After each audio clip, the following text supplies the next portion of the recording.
Hello everyone, this is Sajid and I welcome you all to my channel Creative Tutorials with a very big heart. Dear children, today we are going to start with our 7th chapter by name variation.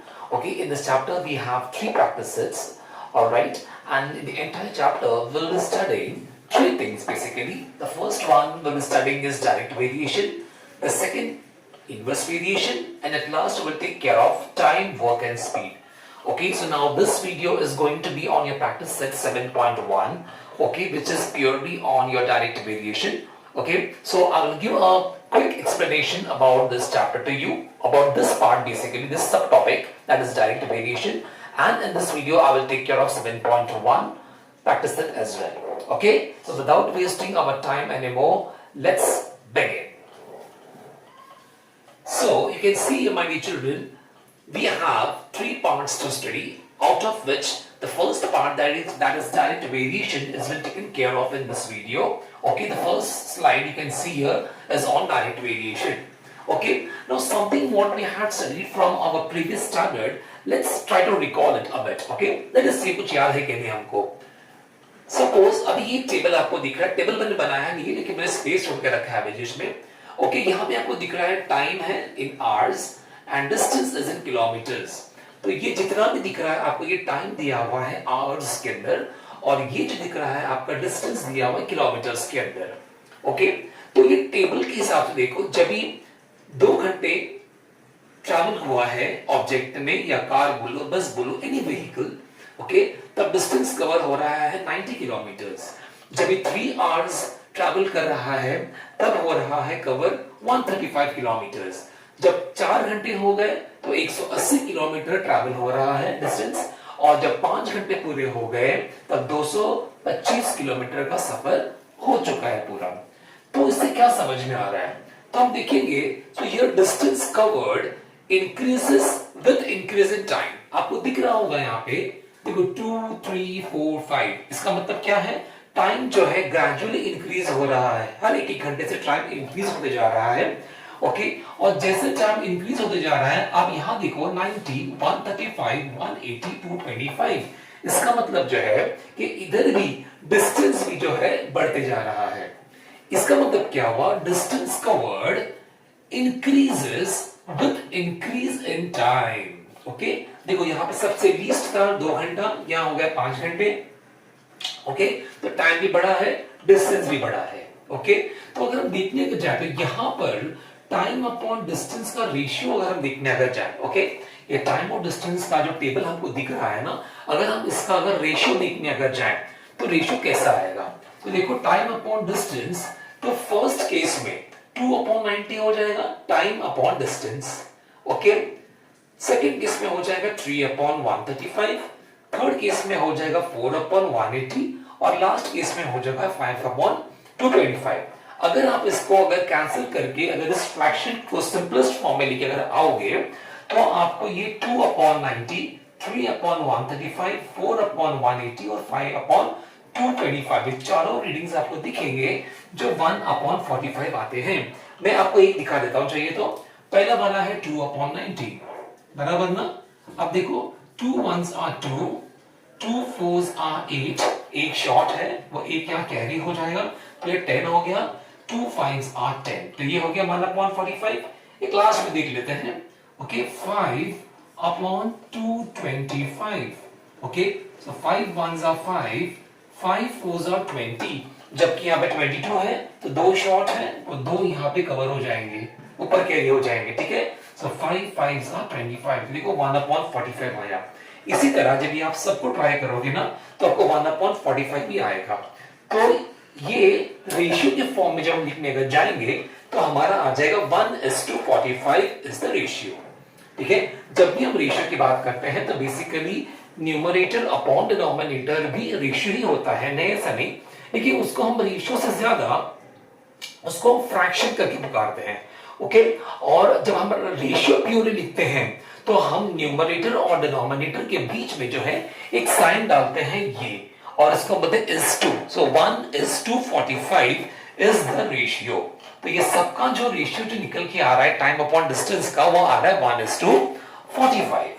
Okay, so here when time increases the distance travelled increases in the same proportion.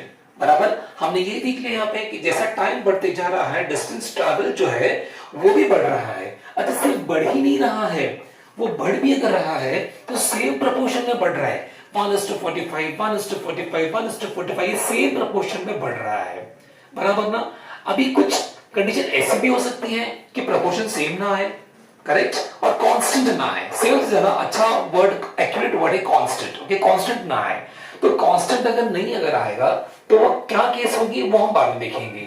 फिलहाल हम direct variation के लिए हम यही देखेंगे कि हमारे जो दो क्वांटिटीज दी हुई है, यहाँ पे पहली क्वांटिटी टाइम है, दूसरी क्वांटिटी डिस्टेंस है, ये दोनों का जो रेशियो जो है ये कांस्टेंट आ रहा है।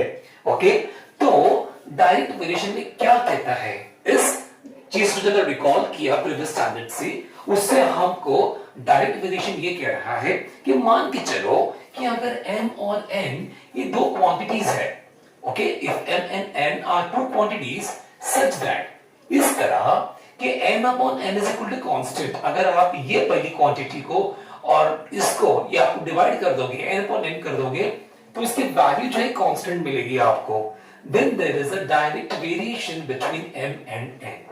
ठीक है, तो n एक क्वांटिटी है, n एक क्वांटिटी है, ठीक है। जब दोनों का आप डिवाइड कर लोगे और उसका रेशियो आपको कांस्टेंट मिलेगा कोई भी नंबर, तो हम कहेंगे कि ये दोनों के आपस में, ये दोनों के बीच में एक डायरेक्ट वेरिएशन का रिश्ता है। ओके, इतना समझ में आया। अब इसी चीज को जिस तरह मैं वर्ड्स में बोल रहा हूं that there is direct variation between m and n, इसी चीज को अगर इस स्टेटमेंट को अगर मैं मैथमेटिकल फॉर्म में लिखूं, मैथ्स के फॉर्म में लिखूं, ओके, तो क्या होगा, this statement can be written as m, then this sign is called alpha n। Okay, अब मैंने क्या लिखा हूं, देखो ये साइन है अल्फा जो आपको दिख रही है, इज अ ग्रीक लेटर, एक लेटर है Greek, okay, used to denote variation. तो वेरिएशन को डिनोट करने के लिए, उसको बताने के लिए हम क्या करते हैं, हम अल्फा जो सिंबल है, ओके, या ग्रीक लेटर है, हम उसका इस्तेमाल करते हैं। ठीक है, तो हम ऐसे लिखेंगे m is directly proportional to n। ठीक है, इसको डायरेक्ट वेरिएशन भी कहते हैं या डायरेक्टली प्रोपोर्शनल भी कहते हैं। इसका नोट मैंने आपको लास्ट में दिया हुआ है। ठीक है, कि note that direct variation is also known as directly proportional. तो हम ऐसा कह सकते हैं कि m is in direct variation with n। एक तो ये तरीका है, या हम इसको ऐसे भी बोल सकते हैं that m is directly proportional to n। ठीक है, दोनों भी तरीके से इसको पढ़ा जा सकता है। अभी आप देखोगे in the form of equation, अभी इसी चीज को, अभी ये जो लिखा है हम लोग ने, ठीक है, ये प्रोपोर्शनैलिटी के फॉर्म में लिखा हुआ है इसको। अब इसको अगर हमको इक्वेशन में कन्वर्ट करना अगर होगा, या उसको इक्वेशन के फॉर्म में लिखना अगर होगा, तो हम कैसे लिखेंगे, ये देखो, तो m इज इक्वल टू के n। जैसे ही ये साइन जो है अल्फा की, प्रोपोर्शन की साइन, ये जब निकल जाएगी और इज इक्वल टू आ जाएगा, तो हम उसको k से मल्टीप्लाई कर देंगे। एक लेटर है k, ओके, ऐसा कुछ फिक्स नहीं कि k होना चाहिए, k की तरह उसको k यूज कर रही है, इसमें मैंने भी k यूज किया हुआ है, सो kn। ओके, तो k मल्टीप्लाई हो गया, और ये k क्या है, इट इज अ कांस्टेंट, और कांस्टेंट किसका है, वो कांस्टेंट है वेरिएशन का। ठीक है, so this k is called as the constant of variation. Okay, इतना समझ में आया। तो therefore the equation of direct variation is m is equal to kn। Alright, तो जब ये सब समझ में आया तो हमारा इक्वेशन जो है डायरेक्ट वेरिएशन का, वो क्या सामने आ गया, m is equal to kn। तो जैसे हमारा जो डेटा दिया हुआ रहेगा, दोनों क्वांटिटीज का जब भी हम डायरेक्ट वेरिएशन साइन निकाल देंगे और इज इक्वल टू का इस्तेमाल करेंगे और k से मल्टीप्लाई कर देंगे, तो जो चीज हमको मिल रही है वो हमारा इक्वेशन ऑफ वेरिएशन है। क्योंकि ये हमारा डायरेक्ट वेरिएशन है, इसलिए हम कहेंगे इक्वेशन ऑफ डायरेक्ट वेरिएशन। ठीक है, आई होप दैट ये जो एक्सप्रेशन पार्ट था समझ में आ गया। अब ये जो हमने देखा डायरेक्ट वेरिएशन, इसी के बेसिस के ऊपर हमारा प्रैक्टिस सेट 7.1 है। यहाँ पे टोटल क्वेश्चंस आई थिंक 6 है, मेरे ख्याल से 6 से 7 क्वेश्चंस पूछना है। तो मैं उसमें से 3 या 4 क्वेश्चंस मैं आपके लिए करूंगा और 2 या 3 क्वेश्चंस मैं आप लोग के लिए छोड़ दूंगा प्रैक्टिस के लिए। ठीक है, तो चलो, तो अभी और वेट न करते हुए हम स्टार्ट करते हैं। So, okay, dear children, question number 1 and question number 2 are there on the screen. Okay, question number 1 is Write the following statement using the symbol of variation. Okay, write the following statement using the symbol of variation. अभी देखो आपको दो अलग अलग question है जहाँ पे आपको अलग अलग जो है स्टेटमेंट्स दिए हुए हैं. ओके, और उनमें से कुछ कुछ आपको वेरिएबल्स भी दिया हुआ है. Okay, the first one is circumference of a circle is directly proportional to its radius r. Okay, अभी देखो सर्कमफेरेंस हमको c दिया हुआ है, रेडियस हमको r दिया हुआ है, तो c और r के बीच में कुछ रिश्ता है जो हमको बोल रहा है. ठीक है, क्या रिश्ता है देखते चलो. सर्कमफेरेंस तो c of a circle is directly proportional, बराबर, is directly proportional. और आपको याद होगा इसी वीडियो में हमने जस्ट अभी देखा है हम लोगों ने कि अल्फा की साइन हम यूज करते हैं जो एक ग्रीक लेटर है, आप सिंबल बोलोगे तो भी चल सकता है, ऐसा कुछ नहीं है. ओके, वो जो है हम यूज करते हैं वेरिएशन को डिनोट करने के लिए. तो हम डालेंगे अल्फा और किसको है, टू इट्स रेडियस आर. तो c is directly proportional to r. ये आपका आंसर है. फिनिश्ड. समटाइम्स बेटा ये जो है एमसीक्यू वगैरह के अंदर भी जो है ना ये एक मार्क के लिए आ जाता है, तो बहुत इजी है. Alright, next question is consumption of petrol in a car and distance traveled by that car are in direct variation. अभी यहाँ हमको दो जो क्वांटिटीज दी हुई है वो क्या क्या दिया हुआ है, एक तो दिया है पेट्रोल जो लीटर में है और दूसरा है डिस्टेंस ट्रैवल्ड जो हमारा स्मॉल डी में है. ओके, तो क्या है, consumption of petrol L, so L in a car and distance traveled by that car D, तो हमने D भी लिख दिया. R in direct variation, तो हम बीच में अल्फा डाल देंगे. Okay, so L is directly proportional to D. Okay, L क्या है, पेट्रोल कितना लग रहा है वो. ओके, और D जो है that is the distance travelled by that car. Okay, question number 1 clear है. Good. Let's come to question number 2. Complete the following table considering that the cost of apples and their numbers are in direct variation. ये table हमको दिया हुआ है. ठीक है, मैंने space रख के बनाया हूं, पूरा लाइन वगैरह ड्रॉ करते नहीं बैठा हूँ बिकॉज आपको पता है मुझे प्रॉब्लम है फ्रोजन शोल्डर का, तो बहुत तकलीफ होती है मेरे को, तो उसको मैंने अवॉइड कर दिया है. ठीक है, सो नंबर ऑफ एप्पल्स और कॉस्ट ऑफ एप्पल्स, आपको दो चीज दिख रही है. ओके, ये जो है आपस में डायरेक्ट वेरिएशन है इन लोग का.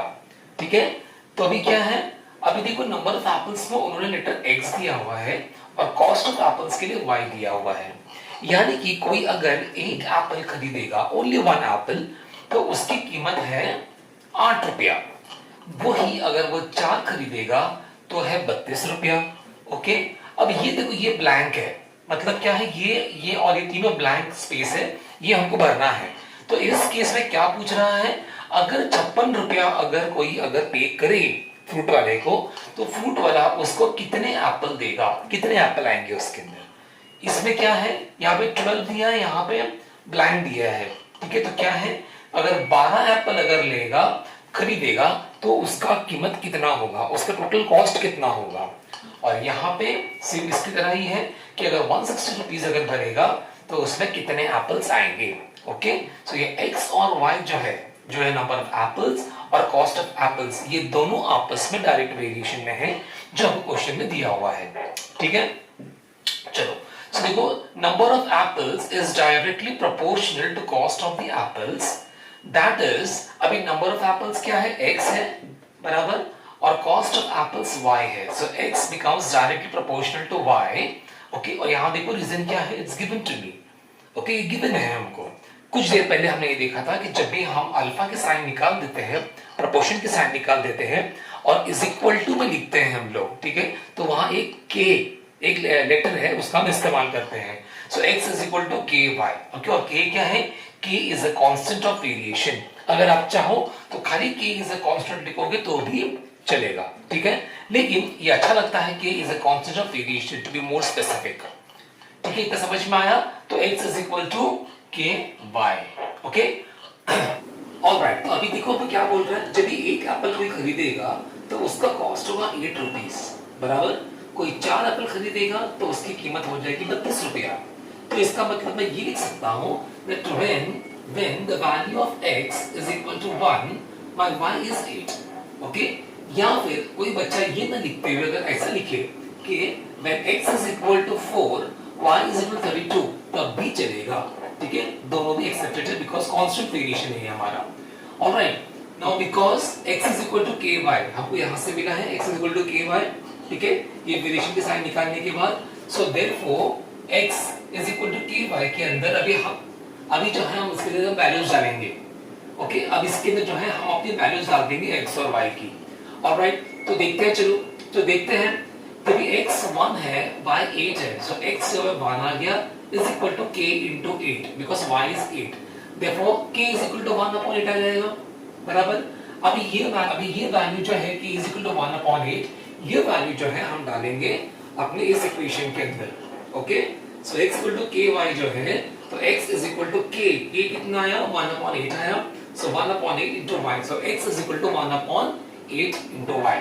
अब ये जो आपको रेड बॉक्स में दिख रहा है is your equation of variation, okay. अभी जितने भी डेटा हमको दिए हुए हैं उसके हिसाब से जो हमको वैल्यूज निकालना है, ओके, हम उसके लिए हमेशा अभी इक्वेशन ऑफ वेरिएशन का ही इस्तेमाल करेंगे, ठीक है। चलो अभी पहली केस देखो, यहाँ पे डॉट डॉट डॉट दिया है और यह 56 दिया है, बराबर। मतलब अगर 56 रुपीस को ये भरे तो उसे कितने एप्पल्स मिलेंगे, चलो देखते हैं। So when y is equal to 56, x equal to how much? बराबर y क्यों आया? Because 56 दिया है और 56 देखो y की वैल्यू है, बराबर, और x आपने ब्लैंक स्पेस दिया हुआ है, तो x हमें फाइंड करना है, okay. Now since x is equal to 1 upon 8y, ये हमको मिला है यहाँ से, therefore x is equal to 1 upon 8 multiplied by y, y की वैल्यू यहाँ 56 है, तो is equal to now 8 ones are 8, 8 sevens are 56, तो 7 आ गया, therefore x equal to 7। इसका मतलब ये हुआ, इसके हिसाब से कोई इंसान अगर 56 रुपीस अगर पे करता है तो उसको 7 एप्पल्स मिलेंगे, ठीक है। अब सेकेंड पार्ट पे आते हैं, यहाँ पे हमारी x की वैल्यू 12 दी हुई, y की वैल्यू ब्लैंक है, हमें फाइंड करनी है, okay. So when x is equal to 12, y is equal to how much? See again you will use your equation of variation, x is equal to 1 upon 8 into y, okay. Therefore अभी ये 8 यहाँ पे आ जाएगा तो 8x हो जाएगा is equal to y। ये मैं क्यों कर रहा हूँ? बिकॉज मुझे y की वैल्यू निकालनी है, इससे जो वैल्यू हमको निकालनी होती है, बच्चों मैंने पहले ही बताया था आप लोगों को, वो सारी चीजें हम एक तरफ शिफ्ट कर लेंगे, बाकी सबको दूसरी तरफ डाल देंगे, okay. So since we are expected to find the value of y, we will keep y on one side, okay. So that is y is equal to 8x, इसको मैं इस तरह में लिख सकता हूँ, okay. So that is equal to 8 multiplied by x, x is 12 in this case, so 8 12s are your, or 12 8s are 96, so y की value आ गई 96। इसका मतलब क्या हो गया यहाँ पे, कोई अगर 12 एप्पल्स अगर खरीदना चाहे, okay, as per this variation, okay, तो उसको 96 रुपीस पे करने होंगे, ठीक है। Let's come to the final case, okay. Now you see x की वैल्यू यहाँ पे ब्लैंक है, हमें फाइंड करनी है, y की वैल्यू 160 है, correct? That means so when y is equal to 160, what is the value of x? X is equal to how much? Okay, so because x is equal to 1 upon 8y, that is the equation of variation, okay। अभी देखो यहाँ पे आया, इधर भी आया, इधर भी आया, आप अगर चाहो तो यहाँ पे डॉट डॉट डॉट डाल करके लिख सकते हो इक्वेशन ऑफ वेरिएशन, आप ऐसा लिख सकते हो, ठीक है। या फिर अगर वैसा अगर नहीं करना है तो ये स्टेप जो है यहाँ पर डॉट डॉट डॉट डाल करके कोई भी एक साइन दे दो, 1 2 3 कोई भी दे दो उसको इंडिकेशन, और लिखो फ्रॉम दैट, फ्रॉम 1 और फ्रॉम a, फ्रॉम b, वो भी चल सकता है, ठीक है। वैसे कोई खास जरूरत तो नहीं है, बट इन केस किसी बच्चे को अगर वो वैसा करना है तो वो कर सकता है, ठीक है। So because x is equal to 1 upon 8 into y, this is our equation of variation. Now x is equal to 1 upon 8 into y, the value of y for this case is 160, so 160. So 8 ones are 8, 8 twos are 16 and this 0, so it is 20. So x is equal to 20। इसका मतलब क्या हुआ कि कोई इंसान, कोई अगर आदमी अगर 160 रुपया अगर पे करता है तो उसको 20 एप्पल्स मिलेंगे, ठीक है। अभी हमने तीनों केसेस पूरे फाइंड कर लिए हैं। अभी इसका जो आंसर लिखने का तरीका जो बच्चा होता है ना, वो लास्ट में जो टेबल हमको दिया हुआ होता है, ओके, आपको वो टेबल पूरा वापस लिखना होता है with the answers we have found, alright। So therefore the completed table is, अभी यहाँ पे मैंने स्पेस नहीं था इसलिए मैंने नहीं बनाया, इससे मैं एक्सप्लेन कर रहा हूँ। इसके बाद आप ये टेबल वापस से बनाओगे, ठीक है, और जो जो जगह पर आपको ब्लैंक स्पेस दिख रहा है वहां पर आप उनकी वैल्यूज डाल दोगे, ठीक है। क्योंकि अगर ये आपने अगर लास्ट में अगर नहीं बनाया तो आपके टीचर्स आपका आधा मार्क काट सकते हैं, ठीक है। सो उम्मीद करता हूँ कि बहुत इजी है, it's a very easy chapter basically. Okay, बहुत स्कोरिंग चैप्टर भी है और बहुत इजी चैप्टर भी है। सो कोई बड़ा सा भेजा बुड़ी का काम नहीं है, कोई रॉकेट साइंस वगैरह नहीं है उसके अंदर, ऐसा कुछ डिफिकल्ट है बहुत के भाई नहीं आता है नहीं होगा। It is very simple, very easy chapter. Okay, so आप आराम से उसको कर लोगे उसको। तो उम्मीद करता हूँ कि ये सब्जेक्ट समझ में आ गया होगा। Alright, let's move further. Okay children, now question number 3 and question number 5 are there on the screen. Question number 3 says that if m is directly proportional to n and when m is equal to 154, n is equal to 7, find the value of m when n is equal to 14. ठीक है, हमको दो variables दिए हुए m और n, और ये दोनों के बीच का रिश्ता ये बता रहा है कि दोनों में डायरेक्ट वेरिएशन में है, ठीक है, या फिर जो डायरेक्टली प्रोपोर्शनल है एक दूसरे को। नाउ हमें ये बोल रहे हैं वो कि जब n की वैल्यू 154 होती है उस वक्त n की वैल्यू 7 निकल कर आती है। ठीक है, अगर ये कंडीशन अगर है जब वो दी हुई है तो हमें बताइए कि n जब 14 होगा m की वैल्यू कितनी आएगी। ठीक है, क्वेश्चन समझ में आया? चलो, तो क्या दिया हुआ है, m is directly proportional to n, ये दिया हुआ, it's given to us. Okay, अभी नेक्स्ट स्टेप क्या करते हैं हम ये जो साइन जो है अल्फा वाली इसको हम बाहर निकाल देते हैं, तो इज इक्वल टू के साथ में k आ जाता है वहां पे। So m is equal to k into n, और k क्या है, k is a constant of variation. Alright, अभी हमें बोल रहा है कि when m is 154, value of n is 7, जब वो दिया हुआ है। Okay, so because m is equal to k n जब यहां से मिला, देयरफॉर अभी m और n की वैल्यूज यहां पे डाल दो। ठीक है, m इज 154, n is 7, और उससे जो है हमें k की वैल्यू मिल जाएगी। Okay, k is what 154 upon 7, 7 ones are 7, 7 twos are 14, लेकिन ये 15 है तो 1 is short, तो वो 1 जो है 4 के बाद कैरी हो जाएगा, ये हो गया 14, again 7 twos are 14। Okay, so answer आ गया 22। So we got the value of constant of variation that is k as 22। अब ये वैल्यू एक बार k की मिल जाएगी हमें कांस्टेंट ऑफ वेरिएशन की, तो हम इस इक्वेशन में डाल देंगे उसको। ठीक है, सो therefore what, therefore m is equal to 22n, देखो m is equal to k is 22, so 22 into n। तो अभी ये जो दिख रहा है m is equal to 22n is the equation of direct variation। अगर आप लिखोगे equation of variation तो भी चलेगा, कुछ प्रॉब्लम नहीं है। ठीक है, now the further question is find the value of m when n is equal to 14। so when n is equal to 14, m is equal to how much? Let's see। Because m is equal to 22n is our equation of variation, EOW by short form में लिखा हो equation of variation, EOV। okay, therefore m is equal to 22 into n, and n is 14 being given to us। when you multiply these two numbers you will get 308, therefore m is equal to 308। और फिर last step लिखना भूलने वाले बच्चों, because last step के लिए half mark allotted रहता है, मैंने कई बार आप लोगों को बोला हुआ है ये। therefore the value of m is 308। Okay, समझ में आया क्वेश्चन नंबर 3 का solution? Very good, come on, let's jump on question number 5। Here they are telling us that y varies directly as the square root of x when x is equal to 16, y is 24। find the constant of variation and the equation of variation। देखो ये question जो है जितना अब तक जो हम करते आए हैं, ओके, उसके मुकाबले में ये क्वेश्चन जरा शॉर्ट में है। ठीक है, तो ये क्वेश्चन अगर आएगा तो ये अभी आपको 2 मार्क के लिए पूछ सकता है। ठीक है, ऑलराइट, चलो देखो यहाँ हम खाली कांस्टेंट ऑफ वेरिएशन की वैल्यू निकालनी है और इक्वेशन ऑफ वेरिएशन। अगर हम इससे कंपेयर करें तो देखो यहाँ हमने कांस्टेंट ऑफ वेरिएशन यहाँ निकाला, इक्वेशन ऑफ वेरिएशन यहाँ निकाला, उसके बाद भी हमको एक कंडीशन दी हुई थी, उससे हमको m की वैल्यू निकालनी थी। ठीक है, तो इतना पार्ट जो है, ये वाला पार्ट जो है इतना वाला, ओके, ये यहाँ पर वो यहाँ पर कम है। ऑलराइट, चलो, तो क्या बोल रहा है, y varies directly as the square root of x। so y varies alpha directly as square root of x। ठीक है, square root of x, okay, and is given to you। Alright, therefore y is equal to k into root x। हम ये sign निकाल देंगे तो is equal to आ जाएगा और k आ जाएगा। okay, so where k is what, k is a COV, constant of variation। Alright, चलो ठीक है, अब हमें आगे बोल रहा है कि जब x की वैल्यू 16 है, y की वैल्यू 24 होती है। ठीक है, तो when x is equal to 16, y is 24 which is given to us, since y is equal to k root x, from here we have got this. Okay, now let us put the values of x and y in this equation and find the value of k. Okay, so therefore k is what? K is equal to y upon root x.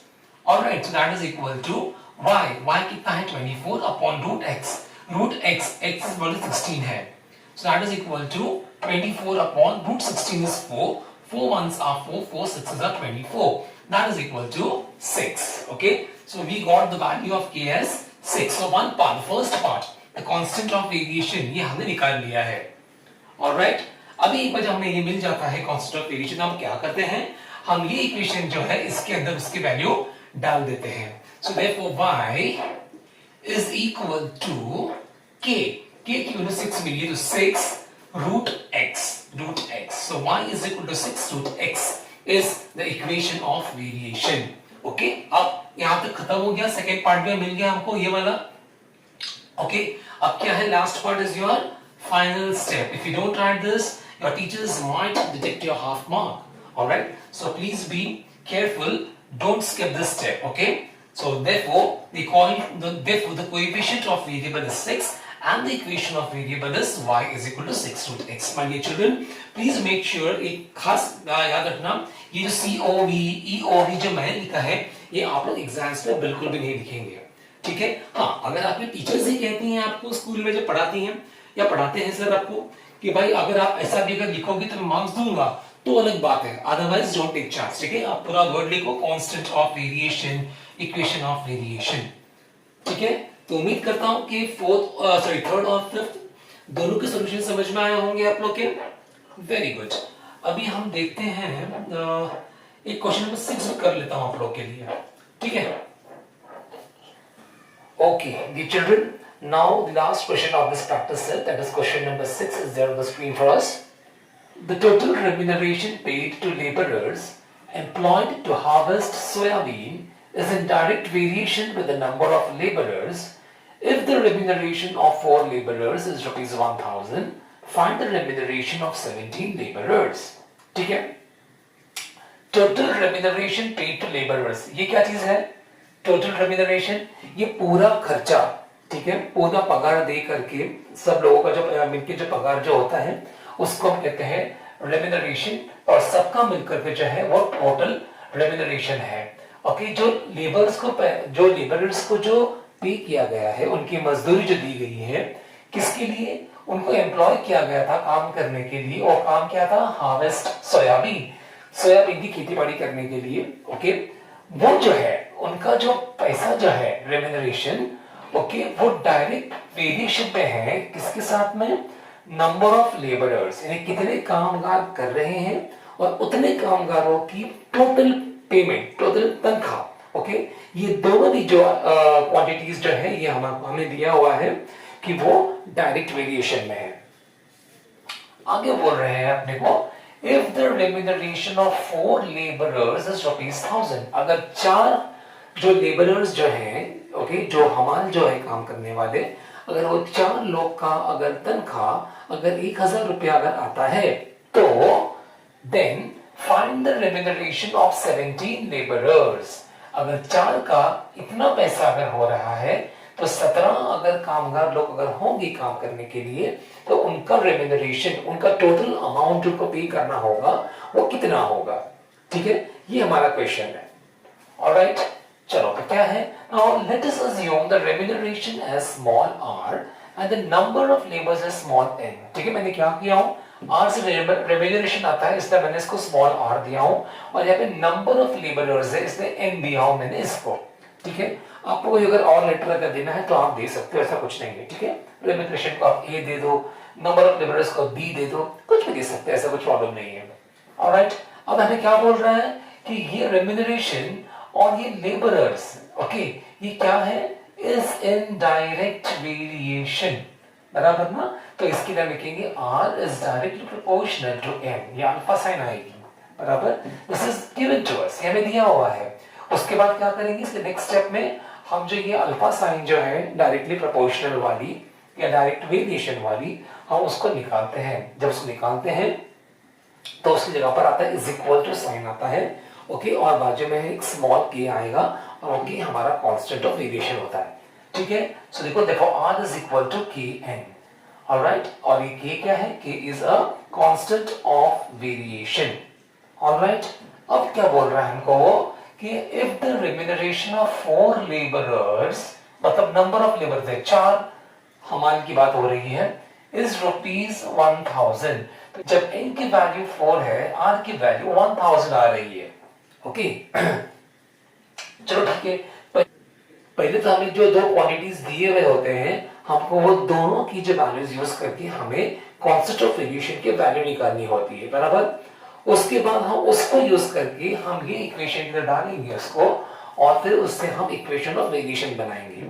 फिर उसके बाद जो हमें find करना होगा, हम वो उस चीज पर आएंगे हम लास्ट में, राइट। तो उसके हिसाब से जो हमें ये दो डेटा दिया हुआ है कि n की वैल्यू 4 है और r की वैल्यू 1000 है, हम पहले इसको यूज करते हैं, ठीक है। तो हमारे पास क्या था, ये r is equal to kn, okay. तो ये मैंने यहां लिख दिया, देखो k क्या हो जाएगा, r अपन n हो जाएगा, n इस तरफ आ जाएगा, तो r की value 1000 upon n is 4, 4 1s are 4 2s are 8, 2 carry, 4 5s are 20 and then 0, okay. ये हो गया 250, तो k की वैल्यू हमको मिल गई 250।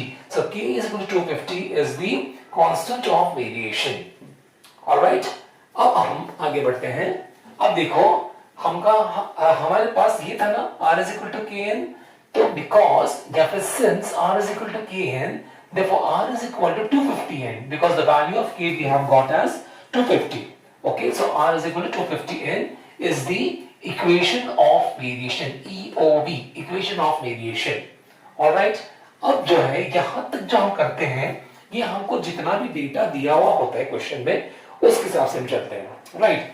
अब क्या बारी आती है, अब हमें कुछ और भी डेटा दे रहा है और उस डेटा के हेल्प लेते हुए हमें कुछ फाइंड करने के लिए बोल रहे हैं, ठीक है। तो वो डेटा क्या है, now when n is equal to 17, r is equal to how much, ये देखो यहाँ पूछ रहा है हमें, if the remuneration of 4 laborers is ₹1000, इसका हमने यूज कर लिया, बराबर ना।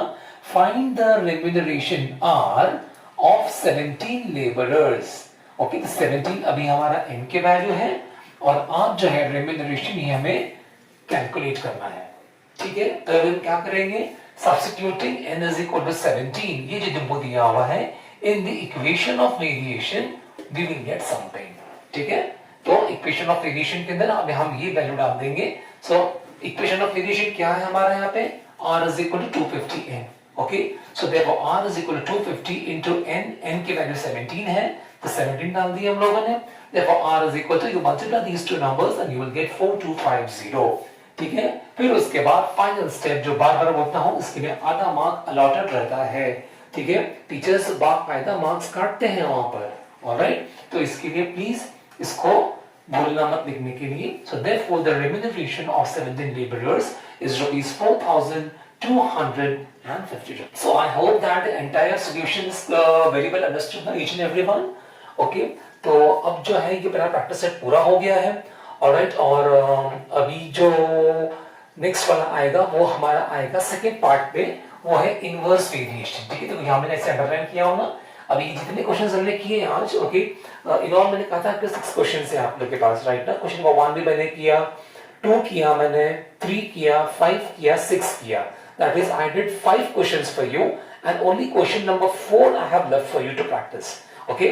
So please do practice that question, and in case if you encounter any problem, do comment me in the comment section, and I'll try my level best to make one dedicated video on that question as well and give it to you, okay। तो उम्मीद करता हूँ कि सबको समझ में आ रहेगा। अगर आपको मजा आ रहा है सीखने में मेरे साथ में, और अगर आपको लग रहा है कि कॉन्फिडेंस आ रहा है धीरे धीरे, ठीक है, हम दोनों की मेहनत है, तो एक हम्बल रिक्वेस्ट है कि प्लीज लाइक कर दो, शेयर कर दो, ओके। और सब्सक्राइब भी कर दो चैनल को, और जितने भी आपके जो फ्रेंड्स वगैरह हैं या आपके सिबलिंग्स वगैरह होंगे, कजिन्स वगैरह होंगे, सबको ये लिंक शेयर कर दो ताकि उनकी पढ़ाई में कुछ रुकावटें ना आए, ठीक है। और एक और चीज आपने नोट किया रहेगा, आज मैंने ये माइक लगाया हुआ है, पता नहीं मुझे जरूरत लगी मेरे को, शायद देखता हूँ यूज करके कैसा लगता है।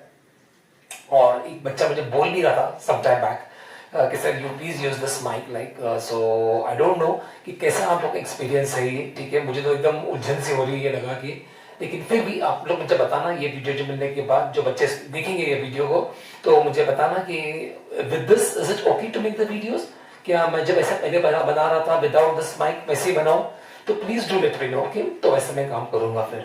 ऑलराइट, तो ठीक है बच्चों, फिर I am done from my end and I hope that even you have enjoyed it. Okay, so stay safe, stay healthy, stay blessed. Okay, चलो then, take care, bye bye.